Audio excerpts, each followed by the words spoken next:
Have you ever said yes just to keep the peace, yet felt something inside quietly break the moment you did? What if I told you that each time you agree to something you don't genuinely want, a part of your authentic self quietly shrinks? That over time, people don't actually love you. They love a fabricated version of you. One that survives on silence. One that sacrifices truth for validation. You become liked, maybe, but rarely known. Boundaries. One simple word that most people never fully understand, and far fewer ever master. Yet everything depends on them. Your mental clarity, your emotional energy, your relationships, your health, your self-worth. And make no mistake, if you don't set your own boundaries, someone else will, and they won't set them in your favor. Saying no isn't just a phrase, it's a declaration of self-respect. It is the boldest act of self-definition. And in this video, we're going to do more than talk about how to say no. We're going to uncover the psychological roots of why it's so difficult and what it really costs to live without boundaries. If you ever feel drained after meeting with certain friends, if you find yourself avoiding confrontation even when you're hurting, if you often feel invisible even when surrounded by people, this isn't a problem with your kindness. It's a crisis of boundaries. If you scroll past or click away now, nothing will change. The exhausting cycles will repeat. But if you stay and watch all the way through, something deeper will shift. You'll start to unlearn decades of programming that taught you to make others comfortable at the cost of your own sanity. You'll learn to protect your peace without apology. You'll unlock something silent but powerful buried inside you, your voice. Do you know why saying no feels so heavy? Because we've been conditioned since childhood to equate obedience with goodness.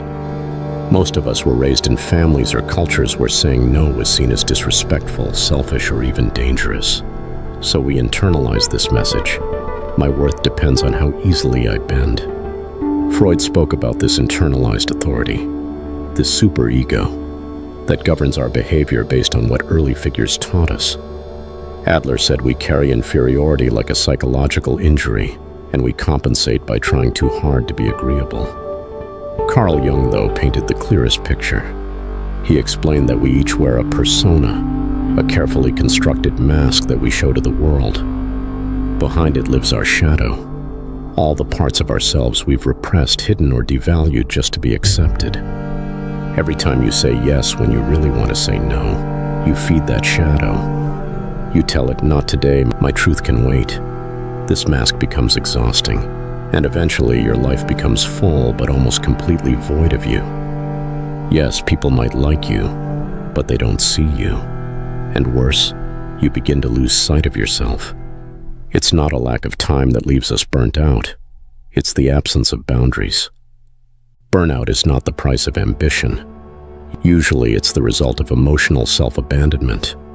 The first time you say no after years of being agreeable, guilt will rise like a tidal wave. That's normal. That guilt is the voice of your conditioning, not your conscience. It's the ghost of who you used to be, panicking because your nervous system thinks you're in danger. But hear me when I say this. Guilt is not a moral compass. It's a detox symptom.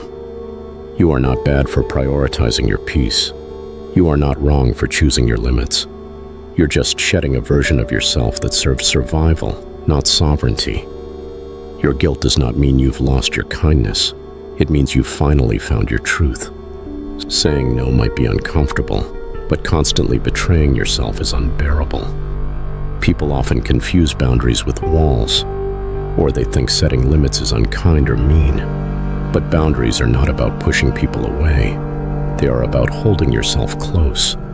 They are sacred lines drawn in compassion, for yourself and for the relationship. When you start to set boundaries, some relationships will change. That's not a sign you're doing something wrong. That's a sign you're doing something right. So what does a boundary sound like in everyday life? It can be as simple as, I'm not available today, or I don't feel comfortable with that, or I'll think about it and get back to you. You don't need to explain. You don't need to apologize. You don't owe anyone an explanation for honoring your own time, space, energy, or emotional well-being. If someone respects you, they'll respect your boundary. If they only respect what they can get from you, they won't. Let them show you who they are and believe them. Boundaries are what separate healthy love from dysfunction. Without them, even the most well-meaning relationships can become prisons. Have you ever stayed too long in a friendship where you always felt responsible for fixing the other person? Or in a job where every yes led to more tasks, more weight, less gratitude? Or in a family dynamic where you're always the one called to keep the peace, regardless of your own capacity? Who told you that being the peacekeeper meant becoming the sacrificial lamb?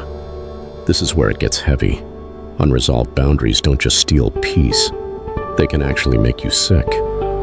Research shows chronic stress from emotional suppression directly contributes to conditions like insomnia, heart disease, digestive disorders, lowered immunity, even depression. The body remembers every time you swallowed your truth, every time you forced a smile with your jaw clenched, every time you said yes while your chest screamed, "Please no." Modern medicine is finally catching up to what Jung and psychosomatic theorists knew long ago. The mind and body are one. You cannot break your spirit without bruising your body. So when we say boundaries are self-care, we're not talking about spa days. We're talking about life support. Maslow reminded us that safety, especially emotional safety, is foundational to all growth. Without it, nothing else matters. It doesn't matter how much you meditate, journal, or visualize if you're still tolerating environments that disrespect your nervous system. Setting boundaries is choosing safety over sacrifice, choosing a life where peace is not earned but expected. This applies everywhere: family, friends, work, parenting, romantic relationships. With parents, I'm not going to discuss that topic anymore. With friends, I don't want to gossip with you. With co-workers, this task isn't within my role, and I'm already at capacity. With your romantic partner, when you speak to me that way, I shut down. I need to be spoken to with respect. With your child, I love you, but my answer is no right now. Please don't whine when I give you a boundary. This isn't shutting people out. It's giving people the chance to truly meet you. Have you ever wondered why nobody talks about the grief that comes when you start setting boundaries? The grief of realizing how often you self-abandoned, how much you tolerated, how long you accepted crumbs because a feast felt dangerous. It's real, it's heavy, but it's necessary. Growth is not linear. Some days you'll falter. Some no's will tremble in your throat. Some guilt might return.